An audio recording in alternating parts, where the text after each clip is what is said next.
Hey everybody, welcome to Not Playing Magic. This is my third draft, I believe, up for YouTube, and we have our first pack here.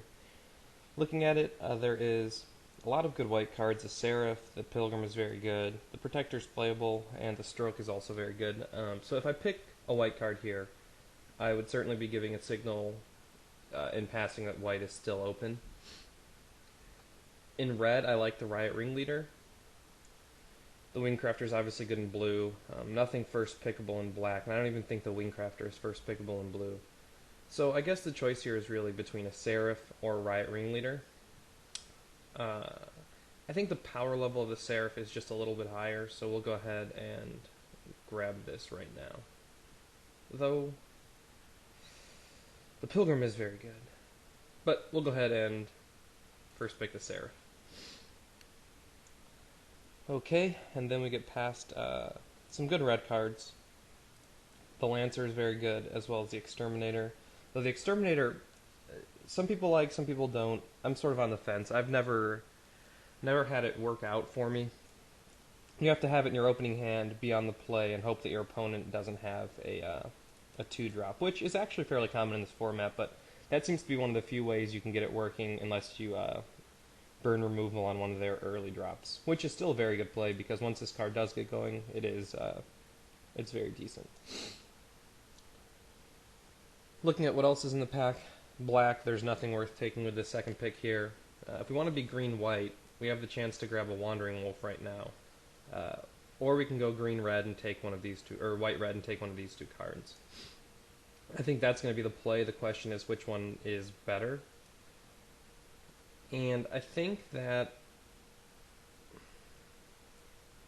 the Lancer is just better. There's too much condition around the other card that I don't feel good grabbing it and playing it in my deck right now. Okay, this is going to be an easy pick for us. We'll take a Crewin Striker. I feel like this is shaping up a lot like my last draft where I was white-red off a Seraph of Dawn first pick, and I stayed really low in the curve and it ended up doing me quite well. That being said, it's not a bad strategy, so if it happens to be that the best cards are those cards, we will just take them and run with it. And then here we'll take Gold Knight Commander. Again, and in case we don't get a Riot Ringleader, it sort of serves the same purpose, a little bit better, but one turn slower.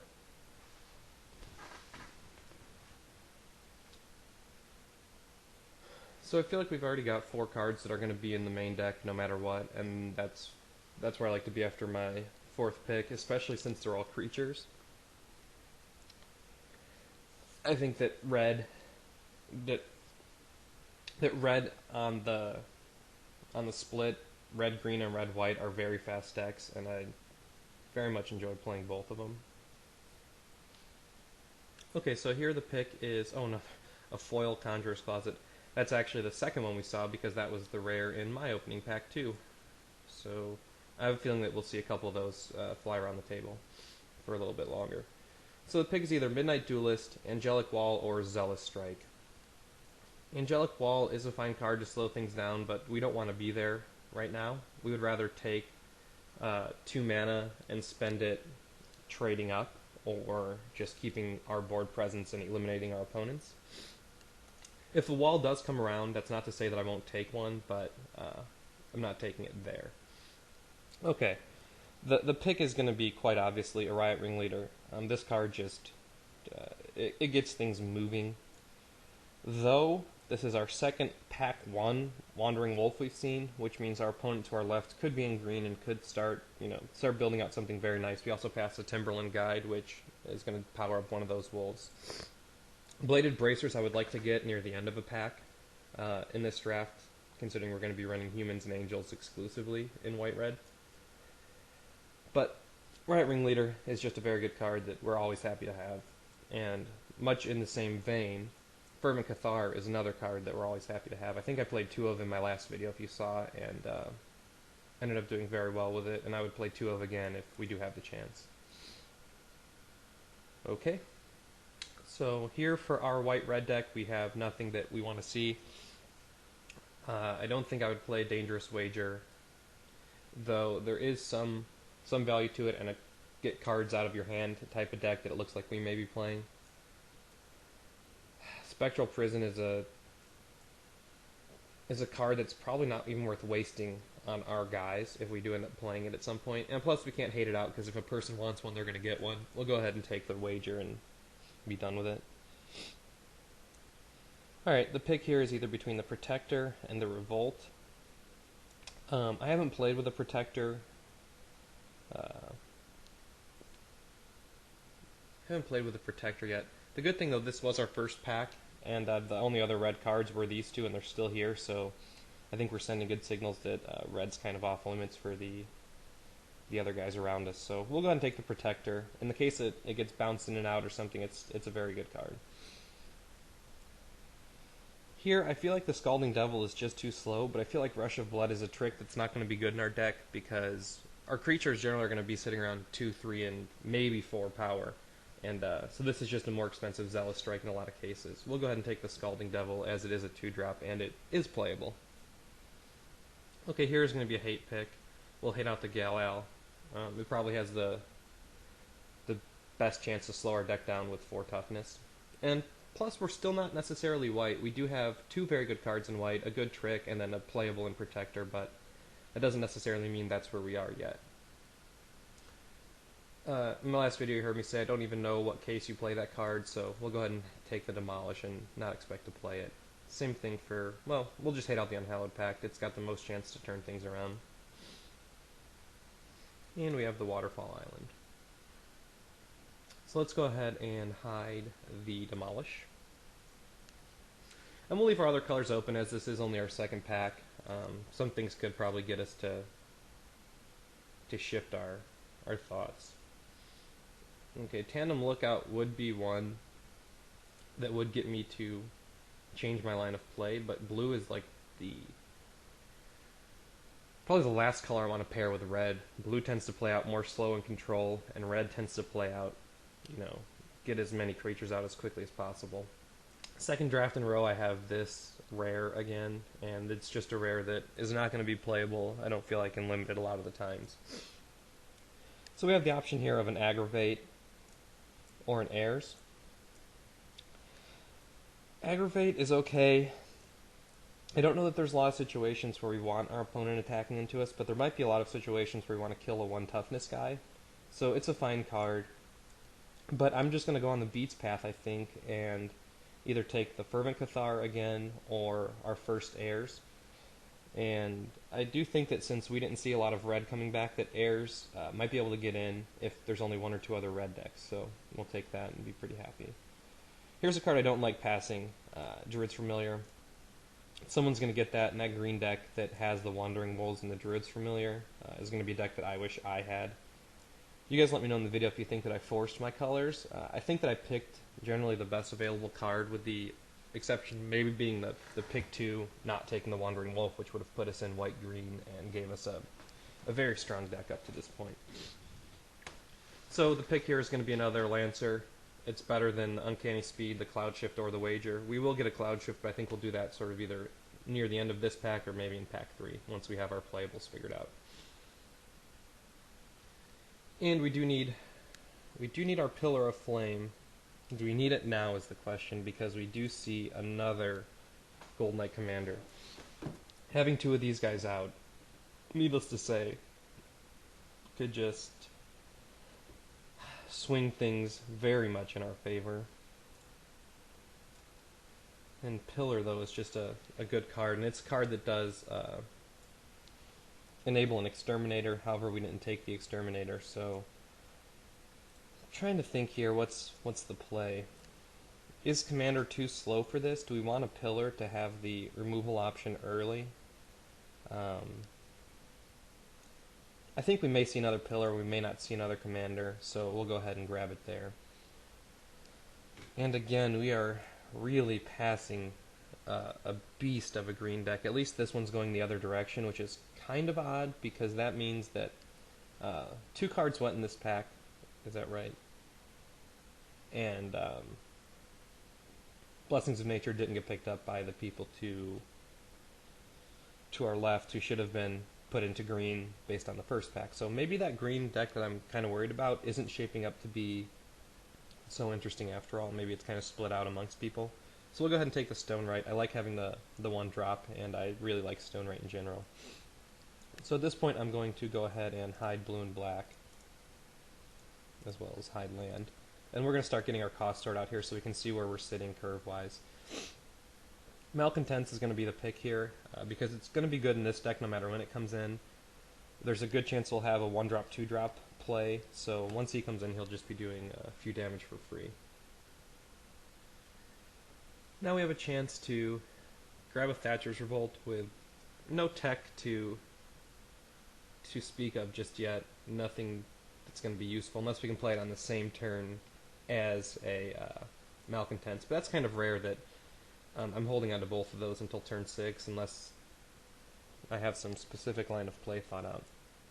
So we either want to have an Aggravate here or a Flyer that can kind of get up and block other Flyers. And I think that we're going to want the Flyer in this deck. On turn 4 he can kind of stall out for us, so that's where we want to be. And we will take as many Cruin Strikers as come through. I would play a deck of 20 of those without even thinking twice.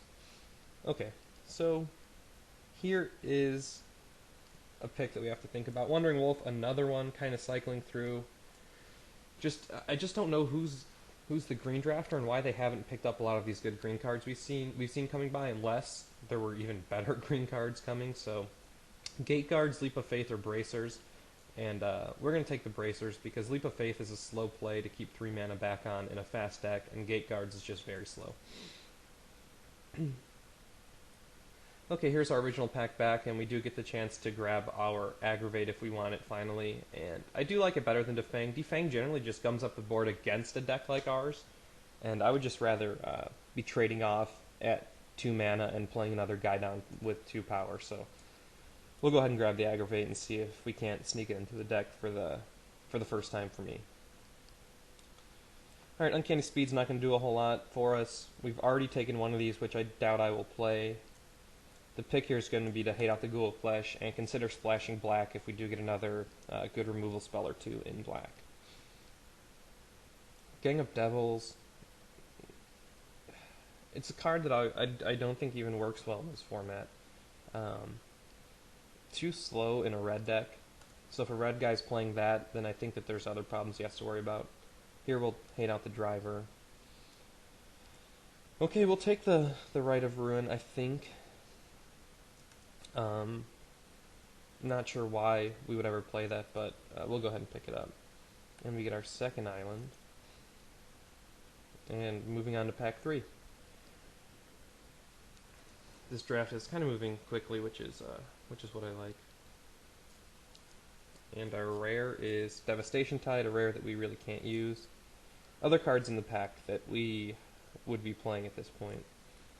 Justicar, very, very slow and very bad in a format where zombies are not prevalent. If this was a format dominated by zombies, much like it is Humans and Angels, and this card said exile Humans and Angels, then yeah, that's a good card for this format, but we're not drafting with all the other Innistrad block sets, which is why I don't understand why that card's made, but okay, I think we'll take a second Stone Right. I'm not too pumped about that, but it's going to be the best card that we can use in this pack. This is going to be a very, very good pack to pass around. Devastation Tide does ruin us in a blue X tempo deck. Oof, here we go. So somebody didn't take the rare and they took an uncommon. But the 2 that are left are just very good.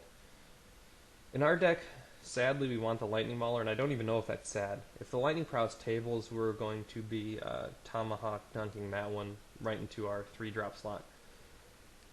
I have a good feeling that we're going to see either the Cathar or Thunderbolt come back in this deck, and I would love that. Lightning Mauler, let's see, if we put him out on 2, and then we can haste up this guy for a turn 3 attack, and let's say we're on the play in that scenario, that should lead to a bunch of damage going on to our opponent. And, of course, we see green just continue to have great cards rolling by. We will not be playing 2 off of Moonlight Geists. Vigilante Justice is a card that we're going to grab here and hope that we see a Thatcher's Revolt or 2 table. I feel like this is playing out exactly like my last draft. If you watched it, this is not a reprint of it. It is actually its own draft. Though again, we're going to have another Vampire, Gold Knight Commander, Seraph combo at the 4 slot. It's just feeling a lot the same. Okay, here's a pick that probably people wouldn't agree with. It's either going to be the Vigilante or the Vampire, and I think I'm actually going to take the Vigilante. Let me go ahead and hide the cards that I am not going to play here. I don't think I'll play the Aggravate. We know we're not playing the Dangerous Wager. Scalding Devil, probably not here. So I do want the Vigilante to be down on turn 1, or maybe in some odd case I draw him. I want him to come down and buff the Striker. And I want him to be attacking with the Ringleader because that puts him at killing creatures with 3 toughness in our 1-drop slot as long as the Ringleader's attacking. And that's a place that I don't mind being in. And we are rewarded with another Current Striker, which we will be playing all 3, and if another one comes by, we'll be playing that too. So here we have a pick that is either going to be a hate out or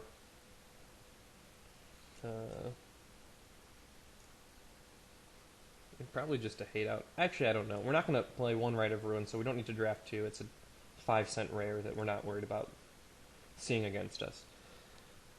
We'll go ahead and take the Builder's Blessing. Probably not going to play it unless we become short on playables in the last few picks here, which is very possible. And considering we have nearly no removal, which is a lot different than our last few drafts that you've seen, we're going to probably main deck a Guise of Fire. Alright, here's nothing that we want to play, but we don't want to be in a position where someone's forcing us to discard, so we'll hate out that card there. And I thought we were going to get the Cathar or the Prowess potentially back, but we didn't. We'll take a Reforge the Soul, and we'll consider playing it. Here's the Thatcher's Revolt we wanted to see late to tech up with our Vigilante Justice, Riot Ringleader, and Kessig Malcontents. So, also it has good tech with Current Striker, so we're happy to grab one of those at this point in the draft. But like I was saying, the Reforge the Soul I don't think is as bad as people think, and an absolute pick in Thunderbolt. Only because in this deck, a lot of times I kind of run out of gas if I haven't won by turn 6, 7, 8, and that just sort of keeps the gas going.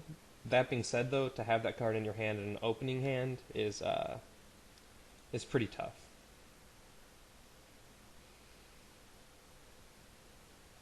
And let's see what our land is.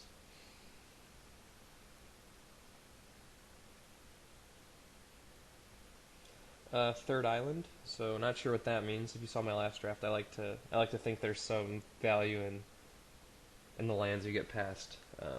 More of a stupid superstition than anything else, but anyways, here we go, deck teching. And we are very red heavy. I don't think that we're going to be mono red for obvious reasons. We have a lot of good white cards, even though we have limited white cards. So let's go ahead and put in the cards that I know I'm going to be playing and be excited to play.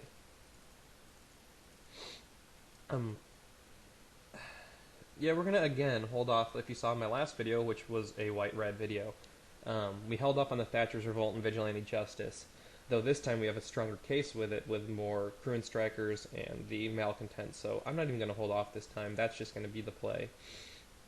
Heirs I will hold off on until we see what our deck shapes up to be. So Zealous Strike is a trick I like having. Commander is a 2-of I'll play. Seraph is a card I'll play. Okay, so here's the cards that I'm absolutely going to play in any circumstance. The question now is, what are the cards that still are good in this deck? Humans are very good. Soul Bonding Pump humans are also very good. A Guise of Fire is going to clear their board presence of their 1, 2, or 3 drop. In some cases, the 3 drop. So we'll keep that in there. If we get one of those in our main hand, we're happy about that. Also, the nice thing about this deck in having 2 Stone Rites is kind of odd sometimes because you're not going to have the mana to pump them if you're playing a split color, but we're playing a split in a way that it's going to be very heavily red centered. So I think that for that reason, Stone Rites are actually going to be very good because I imagine having a very swayed land count towards mountains. So I'm excited to play the Stone Rites in that case. And for that reason, I should maybe consider then playing a Geist, because if we get a flyer up soul bonded and can start pumping him and also prevent combat damage, it starts producing some interesting scenarios where they might not even be able to block this guy in some points in the game if games stretch out. I don't know if Thunderbolt's main deckable. I think that there is enough flying in this format, though, that it can be. Let's see what our other options are. I think now that we have so much red, I generally don't like having my 4-drop as a double white and a double red, but I think the actual card that I kind of want to see here would maybe be the Heirs, so we're fine throwing that in.